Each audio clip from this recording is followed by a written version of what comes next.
we're back. Welcome to Abstractable. This is a podcast for the entrepreneurial spirited, the curious, those hungry to learn about the world around them. We distill down the ideas from the world's best thinkers in business, psychology, history, sports, politics, and today, war. This is today's episode, The Fog of War, featuring Robert McNamara. Nice intro, mate. I liked that little bit of a mix-up. So in today's episode, we talk about the fascinating divisive life of Robert McNamara. And we also talk about the concept of the name of the movie, which is The Fog of War, and what it means. And we talk about how empathy played a huge role in winning the Cold War.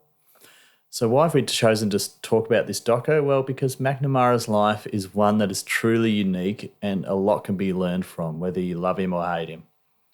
So don't forget, there's full videos of our episodes on YouTube, so check that out. And we'd really appreciate it if you enjoyed the episode, if you could share it with someone else. So, hope you enjoy. Matthew McConaughey. That's my news. He's all over the bloody news. Well, all over the podcast worlds. He's had an interview on every single show that probably exists, except for ours. He's doing the rounds. But I downloaded his memoir because I saw him on one of the said podcasts, and I loved it. I thought it was bloody awesome. He reads the whole thing, and I did it on audio, much recommended. And he's had a fascinating life, and the way he tells it is very, very entertaining. One of the most entertaining books I've read in a long time. So go get it. He's a go-getter, this guy, isn't he? Yeah. Yeah, he's a suave individual, but he's had a pretty rough upbringing, or different upbringing. And he's got a lot of interesting philosophies, so check it out. Is this why you brought this up, mate? Because I'm having a beer, and I think his old man was a alcoholic is that right? Yeah, but no, that's not why I bring it up. There's a moral lesson for now me. You're paranoid. But he just had this crazy upbringing where it's almost like his family were from Texas, and they didn't exactly play by the rules of the law a lot of the time. And, it wasn't don't do anything wrong. It was don't get caught. Yeah, that was kind of the lessons, And but probably the most interesting thing was between a lot of his movies, he did a lot of traveling, and just sort of explored the world, and was a kind of vagabond lifestyle, and it was pretty cool some of the stuff he got up to. So, yeah. It sounds like it's going to be a future appearance though on the show. Well, yeah, I wasn't. I was dropping it in here just to check your temperature on it because I loved it, but I wasn't sure whether it might be down your alley or not. Not that, as I said, that we've had a chance to talk to him, but I have listened to a couple of his interviews, and very impressive. He's just got it's like a beautiful energy around him. Yes. And the way he does things. There is an air of arrogance, but I think he needs that in the world that he lives in. Yes, definitely. All right, cool. Lock it in. Well, you can listen to it too. It's only a 6-hour one, so not too bad. So, mate, next segue for the show is we're talking about arrogance. I think it takes some arrogance to want to have the power, or even have the power to be able to hit the nuclear button, the big red button. What are we talking about? Well, we're talking about the movie, the documentary Fog of War, which features the old Secretary of the Defense for the US through most of the Vietnam War and other times, Robert McNamara. And this was a documentary I saw probably 8-9 years ago, maybe longer, maybe 10, maybe 11. Long time ago. And it just really stuck with me. And so I sort of said, when we were thinking of new episode ideas, hey, what about this one? Are you keen on watching this? And it's just such an interesting movie. And the reason it's interesting is just, it's sort of like him in a seat getting interviewed, and then old vision of wars and the 60s and all these sort of things, kind of supplementing his honest answers to some really tough questions about his time and his life. Yeah. And how much, mate, did you know about MacNamara going into this? I knew nothing. So didn't know who he was. It kind of becomes obvious through the film, but nonetheless, I think you'll tell us a bit more about his life. But very, very gifted person, very driven, and, just got himself into a position of power that was almost unlike almost anyone else had held before, I think. And maybe, bold claim here, but maybe has held since.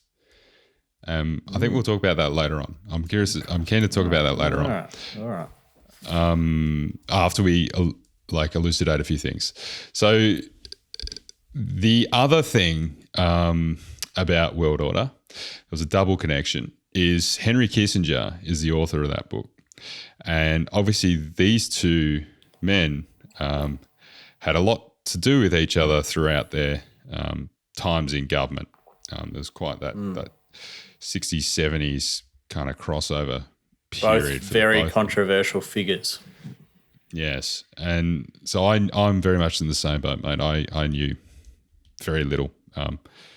Arguably, I can't recall having even heard of him. I struggle to know enough about Australian politics, let alone knowing all about American politics. So true. And you weren't alive. And I wasn't around. So, but he was first alive. He was alive? That's pretty good. He was alive. First. No, he was first. I'm saying he's first alive in 1916. Right. You see what? Yeah. San Fran, California. And his father's family were actually emigrated from the post-Great Irish Famine, which is kind of crazy to think about, like Ireland being in a famine. Yeah, it's just, I guess it comes back to that kind of, Jared Diamond thing, that farming ain't that easy unless you get it really right. It has a big downside because your population gets big. Yeah. And there's also there's a lot more talk now around sustainable agricultural practices, and I think we've discussed this on Let My People Go Surfing, I think, about Patagonia, but just their research and development into regenerative type farming practices, and just how much more productive it is, and where that kind of leads and where it's going to lead in the coming years. But I imagine it's probably something similar to the great energy debate at the moment, even though, starting from scratch, renewables are cheaper than non-renewables now. The catch is all the pre-existing investment that has gone into them. And so it becomes a very big political and cash flow game at the high levels, much to the dismay of most of us onlooking as to what's going on. But the really fascinating thing, mate, about his father coming across from Ireland to the United States, it reminded me of, do you recall talking about Adam Robinson and his thoughts around the ideal parents? Do you remember that? No, I don't. So he talked, and take it as you will, but he always talked about how important it is to have a paternal, so the father that's immigrated from somewhere, or is it immigrated from somewhere, and then having a mother that is local. So this is the like logic pattern recognition of like startup founders or something, is it? Or No, it was something to do with because he was in education, and he was helping people get into like Ivy League schools or something like that. right? And he ended up with this correlation between, the ultimate combination was to have that situation because, like, the father had instilled the work ethic in the children, and the mother had instilled like all these social skills that they needed. Right. Because they needed them hand in hand. So does Robert McNamara fill this bill?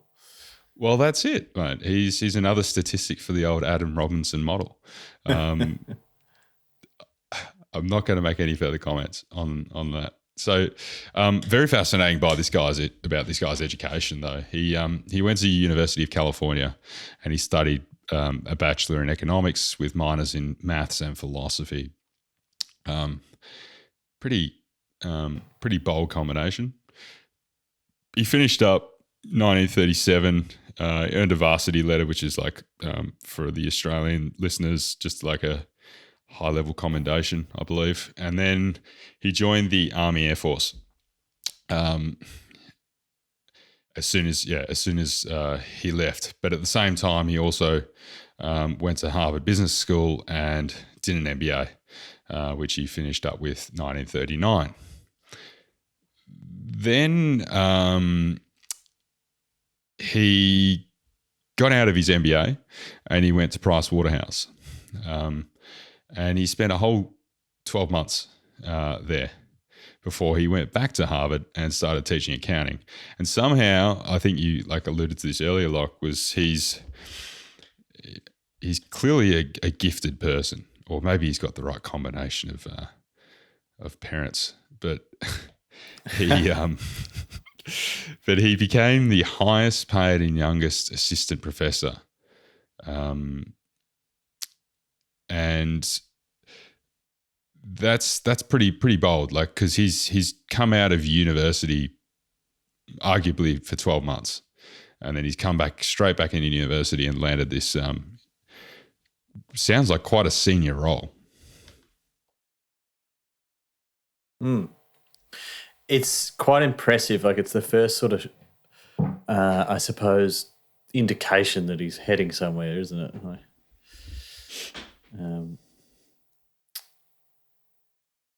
and this sort of like high level education was not, this is around a time that a lot of people didn't go to university. So to have that level of education is something that becomes quite important in the rest of his career, I think. Yeah. I think the really important factor here was probably the maths bit. I'm super fascinated by maths and certain people studying maths, and I imagine there's like a big portion explore that a bit. Why is that?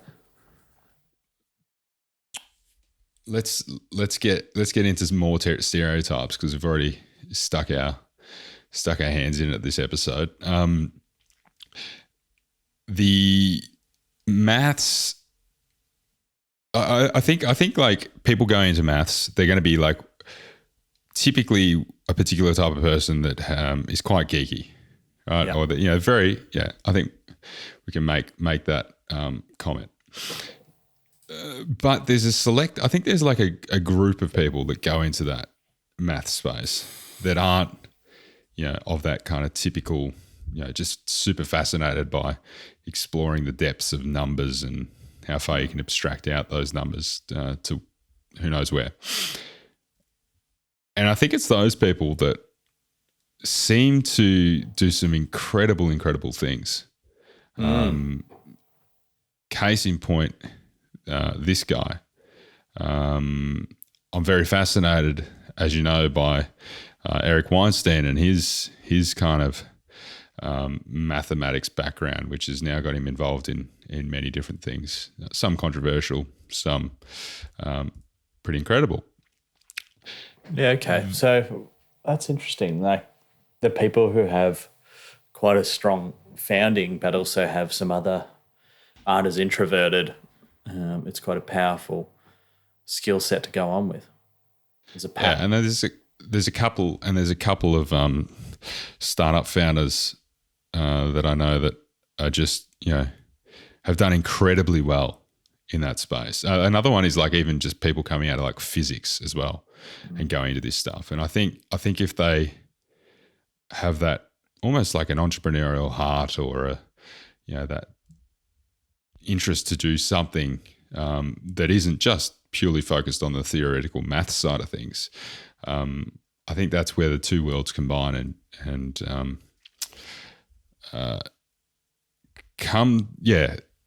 it gives a lot of skills that they can leverage. And that was very clear by the things that he went on to do, particularly around statistics and looking at effectiveness in the military. So in 1943, MacNamara rejoined the Army Air Force as a captain. He was basically scouted out by them whilst he was giving some lectures in statistics. And he was, obviously this is during World War II, and he was helping out with efficiency and effectiveness of bombing missions, so air raids and stuff, which is such a weird concept to think about. And post, World War II's obviously finished up, and 1946 he joined Ford, or the Ford period started, I should say. And Ford Motor Company. Yes, that's Ford Motor Company, yeah. And he was pulled into a team of 10 people by a former colonel in the military, and they called themselves the Whiz Kids. And this colonel approached Henry Ford because Ford was basically about to go bust, by the sounds at this point in time. Sorry, that's Henry Ford II. And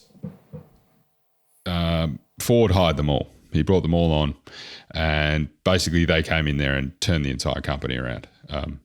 They implemented like management systems and measurements and some of this like effectiveness and efficiency, productivity stuff. But it's almost like out of the whiz kids, there was a star child, and that star child was MacNamara. And he had a real focus on safety. And, one of his big initiatives was around seatbelts. And because back then, seatbelts weren't a thing. And there's such a big road toll that he decided to do something about it. And the really kind of short version is the seatbelts got implemented, made some huge behavioural change in the entire industry, and he eventually became the president of Ford just a few years later. So crazy transformation. Pretty good rise, yeah, absolutely. Yeah. And he was the first, and he was the first non-Ford. 40, what is? Yeah, he's probably 43, 44 at this point. Yeah, something around there. It depends how good our maths are, mate. 44. And 1960 is where things kind of take another inflection, and he basically becomes the Secretary of Defense, as he was referred by Robert Lovett, who declined the position, advised Kennedy that he should hire MacNamara. Kennedy had actually heard about him and seen some articles and things posted in like Time magazine. And short story again, he ended up joining the government. And there's something famous that he said at the time to Kennedy, which was he didn't know anything about government, so he was a bit apprehensive about joining. To which Kennedy replied, "We can learn our jobs together. I don't know how to be president either." Yeah, that's awesome. Have you ever watched The West Wing? No. Well, No.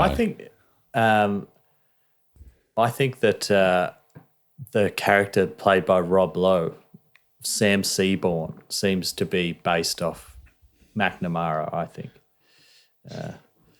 for any West Wing fans out there. But, yeah, just a little tidbit there. That's my little conspiracy.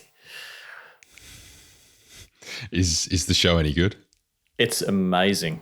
It's Okay. freaking awesome. Yeah. I have heard good things about the West Wing, but It's pretty old. I've seen a little bit of House of Cards, mate. Is that anything similar? It's much better than House of Cards. It's less Okay. like House of Cards is like a thriller almost, whereas the West Wing's more of a drama, I think. Thriller versus drama. Okay. Yeah. We'll we'll come back to movie critiques another time, mate. 1961, in one of his like first major things, he didn't agree with the way in which, because it was in the Cold War, he didn't agree the way in which the response to the Soviets was being taken. And so what that basically meant at the time was if the Soviets were to attack anything, it was all-out all-out nuclear, hit all the red buttons in one all-out strike. And by the sounds, it almost sounds like nuclear proliferation of probably the entire world.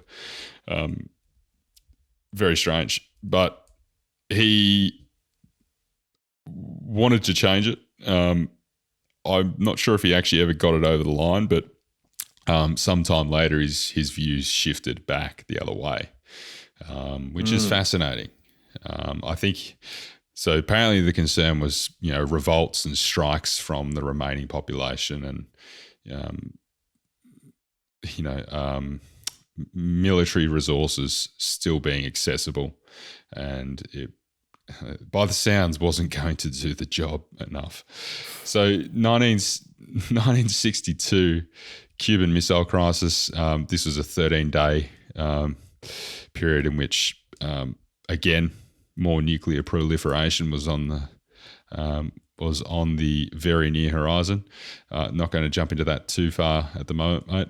Vietnam War was also going on throughout this entire period, through 1955 to 1975, which is kind of seen as almost like an in parallel with the Cold War, or hand in hand with the Cold War, because of the ideological communist versus American independence and freedom perspectives.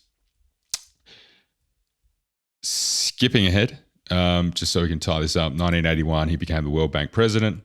And then since retiring from the World Bank, he held many, many different positions, political.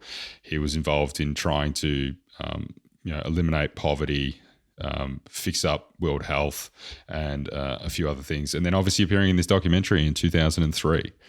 And then he, sadly died 6 years later, at the age of 93 in 2009. It's a big life. It's a big life. It is. Oh, he's quite old too. Yeah, definitely lived long. 2003 looked pretty frail on that documentary. So, but very much still with it. He was sharp as a tack then too. Mate, I thought he was quite vigorous. I thought he had a bit of get up and go in him on the doco. No, that's what I think too. Yeah, but he was clearly an old man. But yeah, he had lots of energy. So what do you think of the man? It's a tricky one. I think he's just a human guy, Aren't we all? Yeah, like big ego, big intelligence, pushed himself to do what he felt was right, I think. But the idea, the name of this documentary, The Fog of War, and the theme of it is around, you just don't really know whether your decisions are actually going to be right or wrong. There's so much happening. It's such a complex thing that it elicits, it's almost an impossible job that he kind of found himself in, I think. And by his own admission, he made a lot of mistakes. But that doesn't mean he wasn't trying to do what was right at the time in his eyes. But a lot of people will disagree with his interpretation of what is right. And I'm not sure I agree with it either. It has to, you have to sort of take a long, hard think about this one to really to know whether you agree, because there's some really, really tough ethical and moral decisions that he had to make.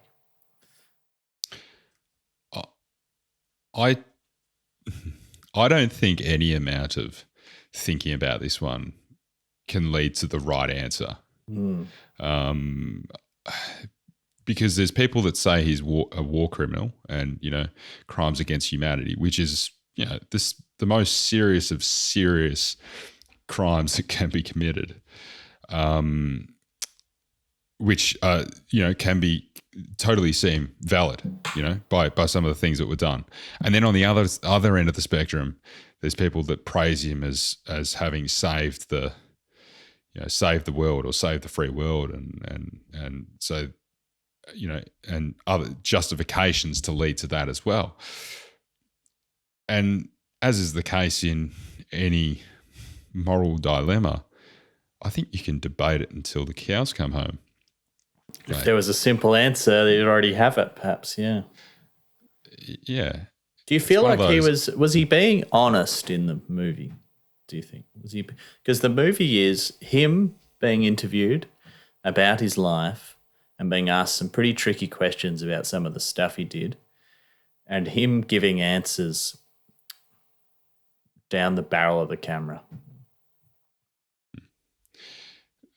This was I think framing up the context, which we briefly touched on, mate, before the episode, is really important here, because 2003, that barreling down the camera wasn't. We didn't have an interview of every single celebrity doing the exact same thing at this point in time. This was, seemingly not a super common thing. And you mentioned when we were talking about it that this won an Academy Award.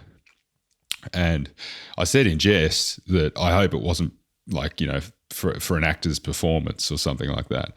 But I think that's just it, is there didn't seem to be acting in what he was doing.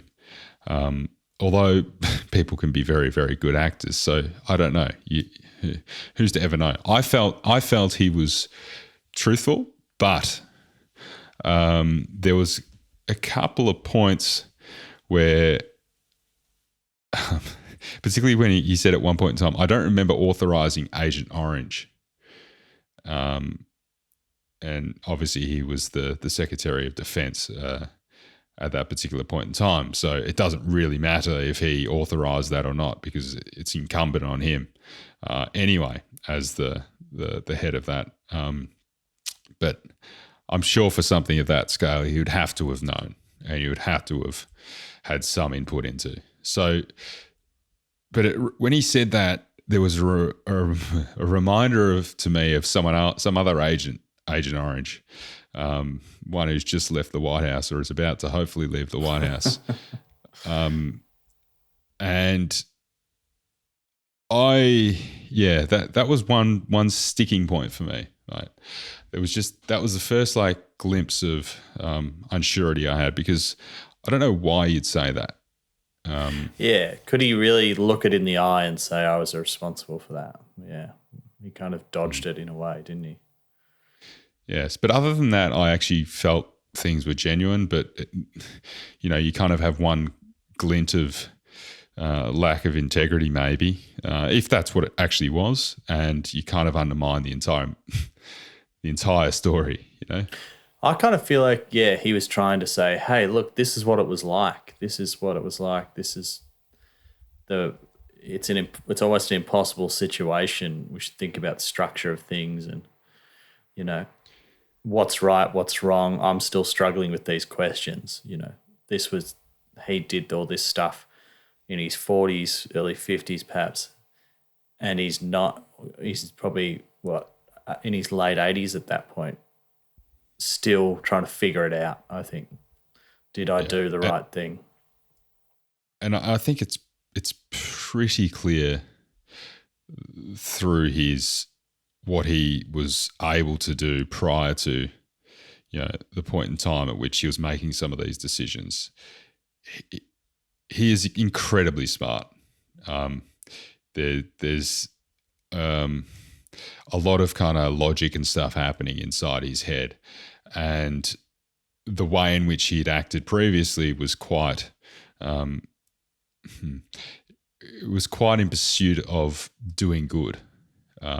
You could arguably say.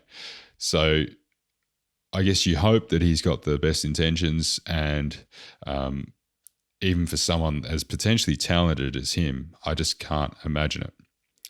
However, stepping into that position, that is something that any incumbent has to take on. That's part of the role, you know. That's what you sign up for. You don't sign up for going into any sort of public life as kind of, you know, taking it easy, if you will.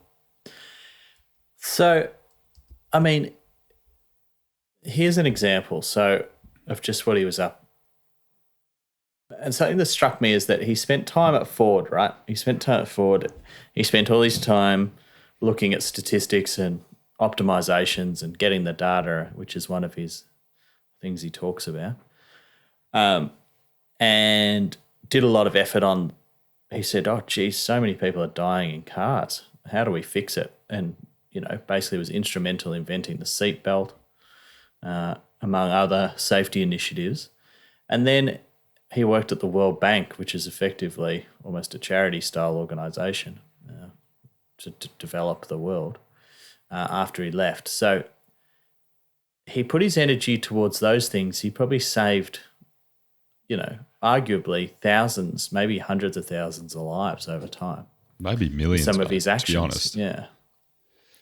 And then when he was the Secretary of Defence, he was focusing on the wars that were happening. And beforehand in World War II, he held quite a senior position advising about optimizing bombing runs and things like that.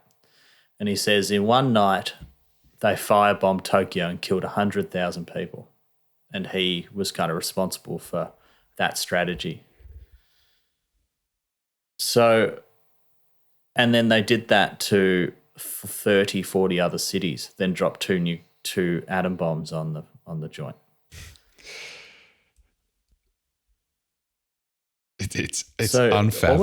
Almost, the pause is kind of necessary, because imagine doing that. So, and that's not a comment on whether it was necessarily the right decision at the time either. It's just the humanity of it alone is just, how do you kind of hold that? So a couple of things came to me from that was really, you know, it kind of matters what you work on.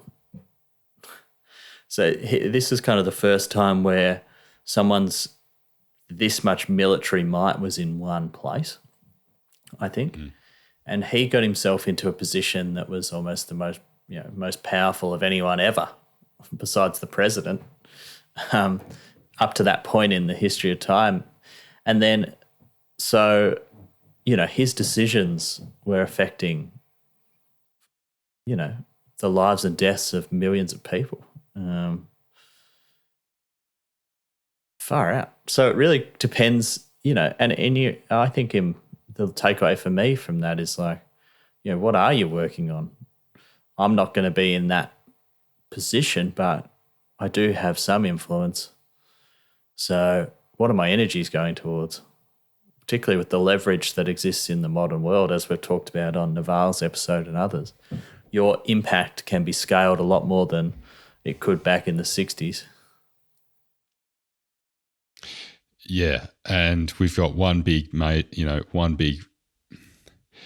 factor at our access that certainly wasn't available like it is now, and that's the democratization of technology, and specifically software. So that there is very much that that capability to do those type of things. The other interesting thing I think is worth pointing out, mate. We've spoken about polymaths in the past. I don't think the systems that existed going back 50 years ago or more, obviously, were as good as they are today. And I don't think what we knew about all these, any different area or in any given space that is currently, where people go to do work, I don't think we knew near as much as we do right now.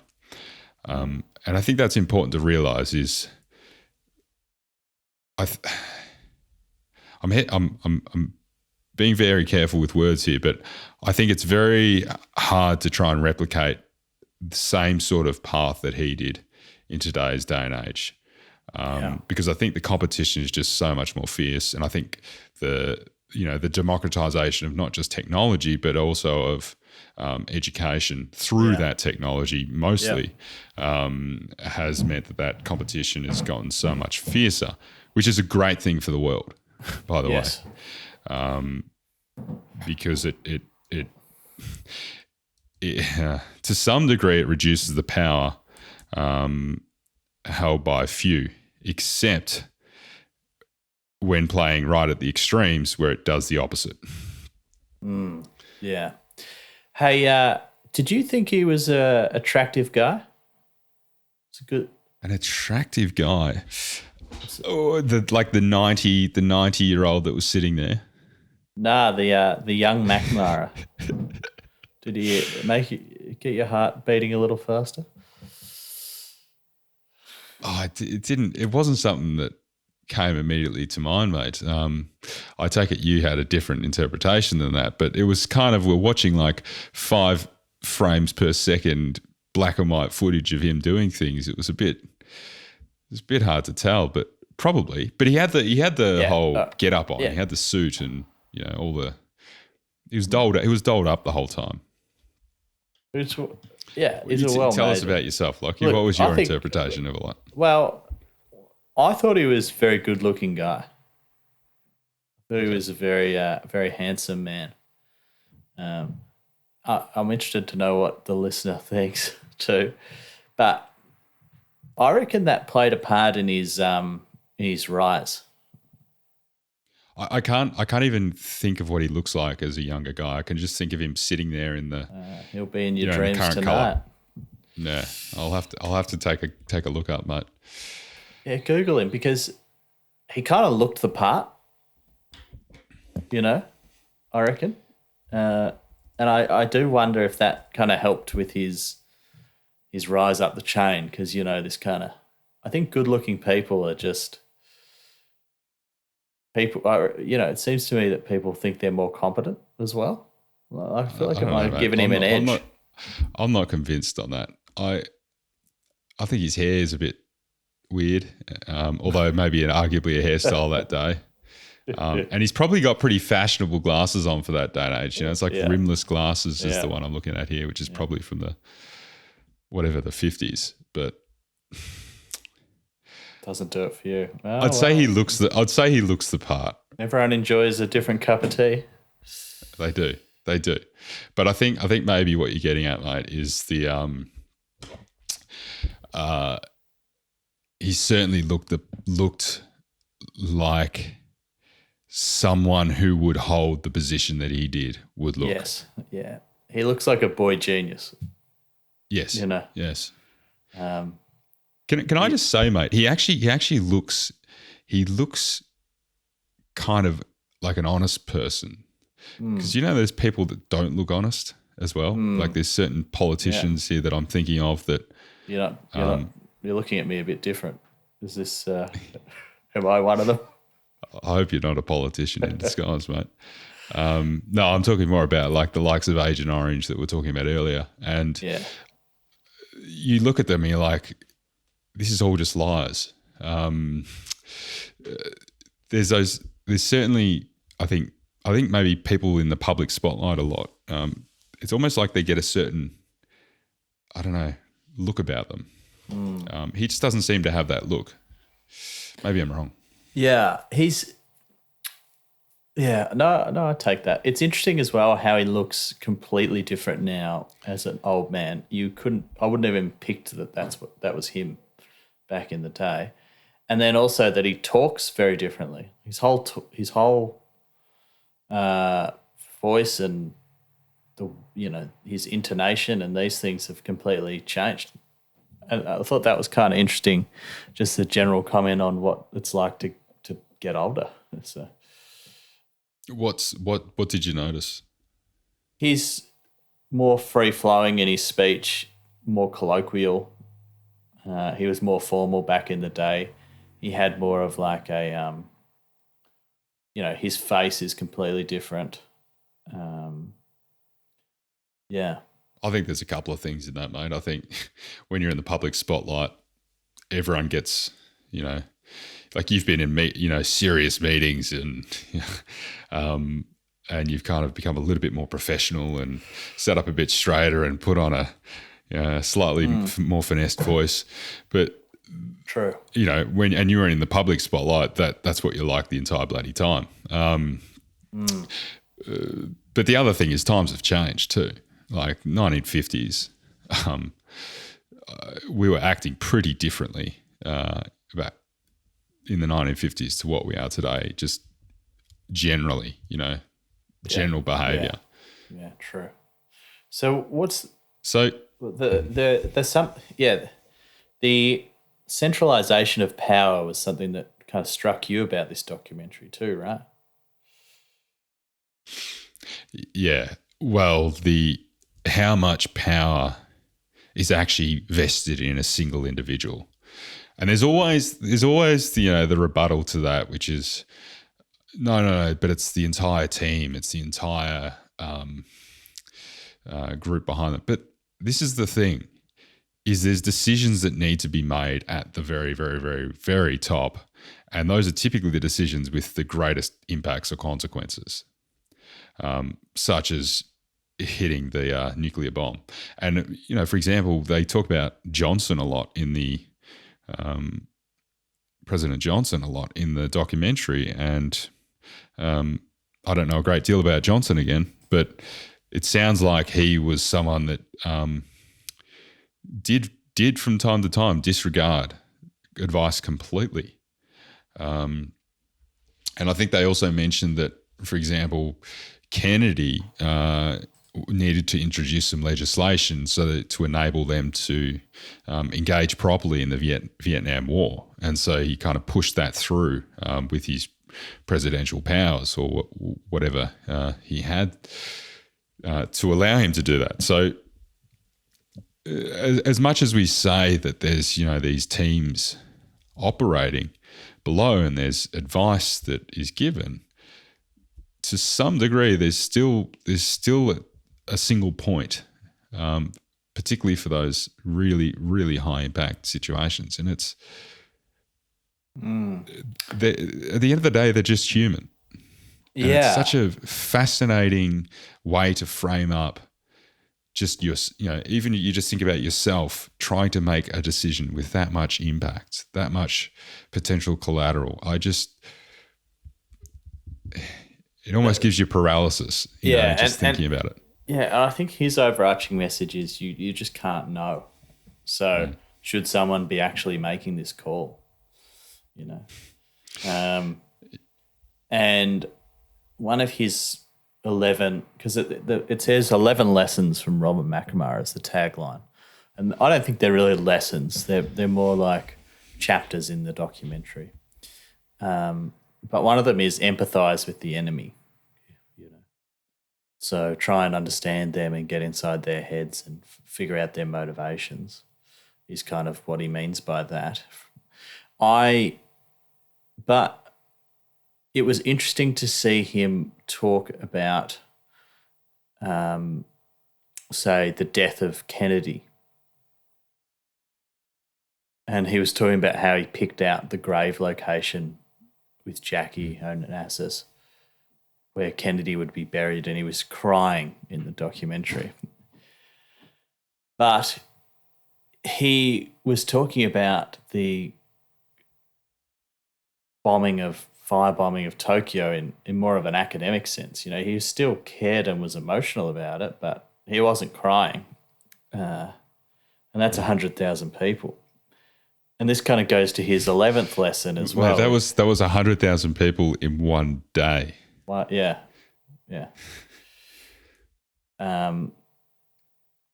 And it goes to his 11th lesson, which is you can't, paraphrasing, you can't change human nature. And human nature is to care about those that you're personally connected to. And so he had a much stronger relationship with President Kennedy than those Japanese people. And so, and then if you take that then to the point where, okay, well now we've got the nuclear codes in one person's hand, or two people or three people, and it's just a button, and then you go back to bed and something happens on the other side of the world. Very, very, not a lot of skin in the game there. There's a real segregation of the minds or something that must go on, because that was a huge juxtaposition in the documentary, because he basically just finished talking about wiping out just an unimaginable number of people. Like, you can't even imagine that many people in a single place, then to immediately brutal death too, burned to death. I've seen other documentaries in the past, mate, around that particular situation, and the fire was just so hot that people were just like right in the heat of it, were just instantly vaporized. And then you get further and further away from that instantly vaporized, and the death just gets more and more terrible. Until you get to the point of all the people suffering in hospitals and things afterwards with, the third and second degree burns forever. It's just the amount of suffering is insane. And this happened not once. This happened time and time and time again. I know. Yeah, he was optimizing it. Maximize efficiency is another one of his lessons. So, yeah, I think the important thing to note there is he was focused on the efficiency and effectiveness, but I think it was actually one of the generals, and I can't recall his name, but he was like known as Mr. Destruction, the general of destruction. Basically, LeMay, his name was. LeMay, was it? Yeah, and Curtis, he's I think it's like Curtis LeMay. Yeah, I'll he's like his number one self-assigned KPI was square meters of destruction per crew members lost, or something like that, for his Air Force, which is just absolutely crazy. And sorry. And arguably, anyway, so I'll just stop you there, buddy. Sorry about that. Slow down. The lag. Slow down there. It's the lag. I just the lag's killing us. So, you're not. There's an argument, bastard, mate. You're all right. There's an argument that doing these bombings stopped the war. So that's exactly right. But the challenge is you frame up the person that was at the helm of doing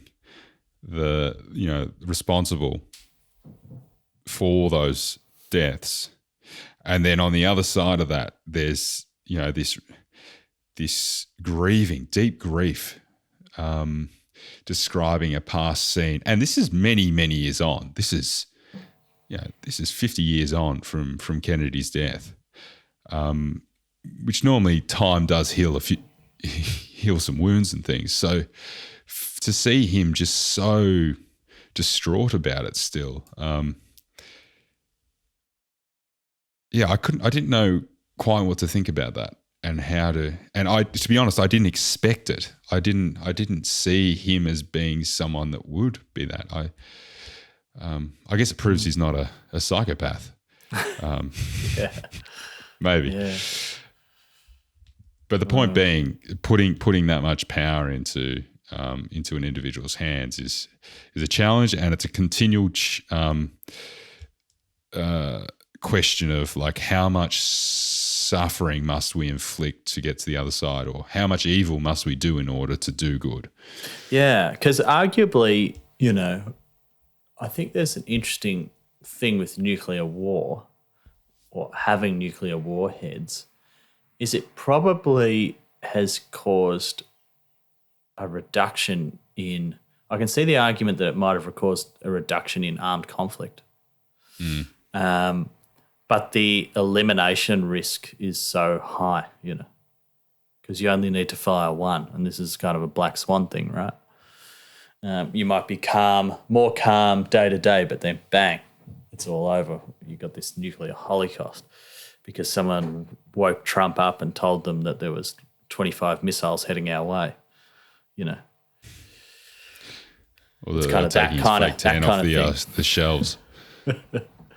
So yeah, it's complicated, but the point is, war is kind of unknowable. It's very difficult to know what's happening at the time. So, should we really have something that's able to be made such a snap decision? Like the way they got into Vietnam that he described was based off one piece of true information and one piece of false information about an attack on two American vessels off the coast of Vietnam.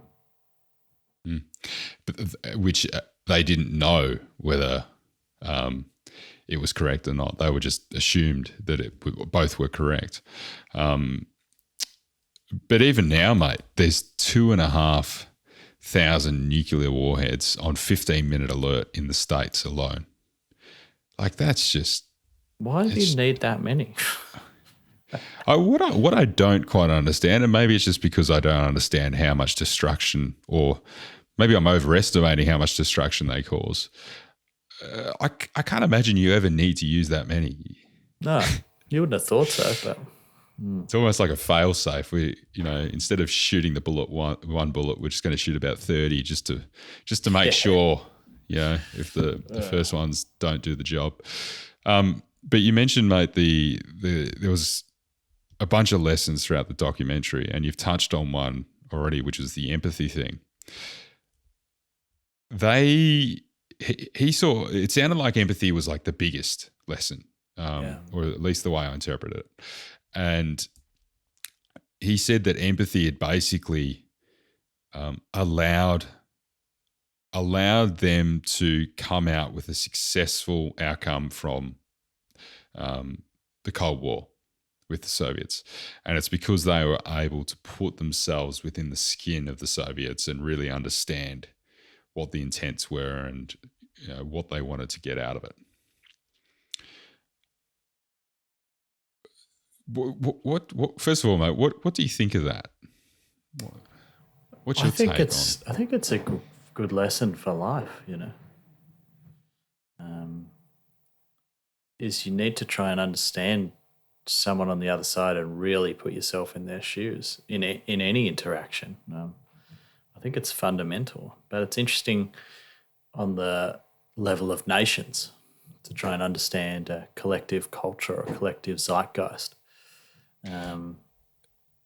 But nonetheless, incredibly important. And it just comes back to that original case in point. Everyone is just human. It's still, we're not dealing with an alien on the other side in that other country. They're still human. And so I guess the empathy card works as it does in any interaction with other humans, and which is why that empathy gets spoken about as such an important thing to have. But I think there's like a big difference, mate. Certainly something I probably noticed just for myself, just from personal experience. There's a real difference between being, I guess having empathy and being properly empathetic. Because I think there's a big distinction between kind of seeing another person's emotions and maybe recognizing what they might be at the time versus actually putting yourself in their perspective to truly understand what those emotions are and truly empathizing with what they are. I'm not talking to the point of being sympathetic, because arguably that actually leads to like poorer results or less rational behavior on your own part. It feels like a bit of a journey of understanding to try and be empathetic with someone. I mean, one of his other lessons is be prepared to re-examine your reasoning and never, ever say never or something, So it is a super difficult to understand yourself objectively and then to put yourself in not project your own thoughts onto other people. Which hard. Is exactly what they did for Vietnam, is what he goes on to say. And they said that they were never, because he sat down with the basically his counterpart in the North Vietnamese regime, and basically there was a total misinterpretation and misunderstanding of what each party wanted. Yeah. The Americans in power just could not grasp. They thought this was all about ideology and the whole communist versus more capitalist free world type thing. But the Vietnamese did not see it that way at all. They saw it as a civil war raging internally, and about the liberation from China, which had been raging for the past 1,000 years. So for them, it was just recurring history, something that had been going on for so long. Whereas America saw it as the slippery slope to communism. Those kind of wars. I mean, that without knowing enough about Vietnam, it seems to be, in my eyes, just a complete tragedy. There's almost nothing good that came out of that. And one of MacNamara's other lessons is in order to do good, you may have to engage in evil,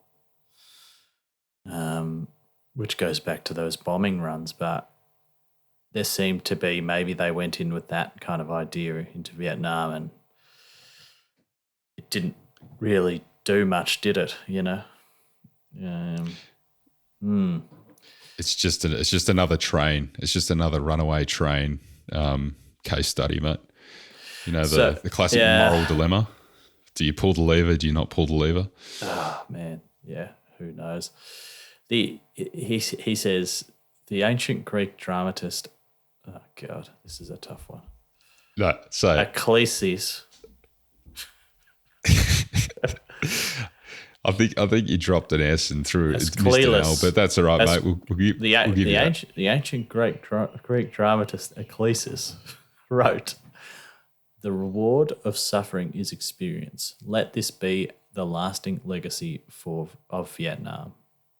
The reward of suffering is experience. So he wants us to learn from his mistakes in that conflict. Although, look, I would say, without saying it, he kind of said that he was really, during the Johnson administration, he was really, saying, we've got to tell the public what's going on. We've got to get out of here. We're not winning. And he ended up basically being fired for having a dissenting view on that. So I think he was trying to fight a little on the inside once he realised it was the wrong place to be. But doesn't absolve him of getting us into it in the first place. Yeah, yeah. Which comes back to the classic case of, duty versus personal morals to some ethics, degree. Yeah, And ethics. So what's the best advice that he's ever received and that we can use? It sounds like a self-help talk show. It's a good one, though. I'll give it to you. And never answer the question you're asked. Always answer the question you wish you had been asked. Some of the best advice I ever received. That's the end of the quote. And the first thing that came to mind there as soon as he said that was, well, there goes the guy that never wanted to be in politics or, had no idea about government. He certainly had it sorted, didn't he? So yeah, he'd worked it all out by then. Oh yeah, look, it's a classic, and it's exactly what they do, But isn't this just like then become a classic case of like in debates and things? It just gets to the place of we're just talking over the top of each other and we're actually making any progress. We're not doing anything productive here. Yeah, it works, but it doesn't leave anyone feeling good. So that's part of the disengagement with politics, Yeah, yeah. So like, talk to me. You tell me. What's the what is the fog of war?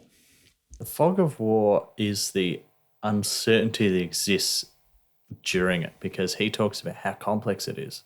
It's one of our favourite words.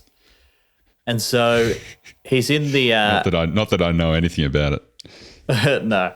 So a bit. So he's entering into like a sort of Taleb territory with this, where it has got sort of that uncertainty element about it.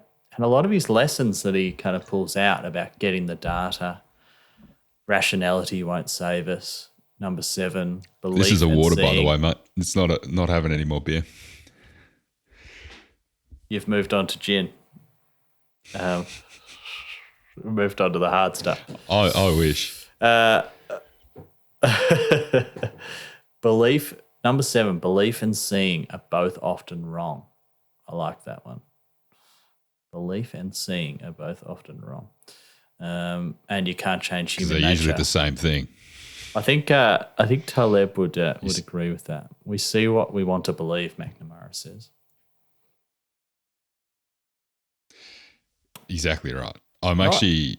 Have you read any Jonathan Haidt, mate? No. I'm reading The Righteous Mind at the moment, and it's a definite future episode. Oh, put on very the list. Fascinating book, but definitely he talks about some of just how deep rooted the confirmation bias is within us, to the extent that we actually delude ourselves. We delude ourselves into a lie, or something that started out as being a white lie. We actually delude ourselves so much through confirmation bias that we actually just end up seeing the world in that particular way. And it's been proven time and time and time again through study after study after study, just how part of nature it is, and no one is excusable from it. There might be the slimmest of slim, portion of the population that may have just endless virtue, but I don't think many people like that exist. It's not hardwired into us, and so it's something really something to be mindful of, and try and I guess the only way to try and short circuit it is to recognize it when it occurs, and then have the courage or strength to be able to act in a different way. Yeah. Okay. Harder said than done. Interesting. Yeah, indeed. So I'm going to hit you with the closing quote, Ryan. Before I do, I'd say watch this doco. Yeah, it's it took me a while to get into it. I'll admit that. Probably took me 40%, I'd say, to get into it. But I think the problem was, as we mentioned at the start, is I didn't know anything about him. I didn't know the controversies, and so, which is probably a good thing going into the documentary based on what I just spoke about in terms of confirmation bias, because I guess anyone watching that documentary with absolutely disgusting viewpoint of him or belief of him is going to see him exactly that way. So, if you are in that perspective, still encourage you to watch it. Try and go in with an open mind. So here's something he says, a quote from him. All the evidence of history suggests that man is indeed a rational animal, but with a near infinite capacity for folly. He draws blueprints for utopia, but never quite gets it built. In the end, he plugs away obstinately with the only building material he really ever had at hand, his own part comic, part tragic, part cussed, and part glorious nature. Well said. Cheers.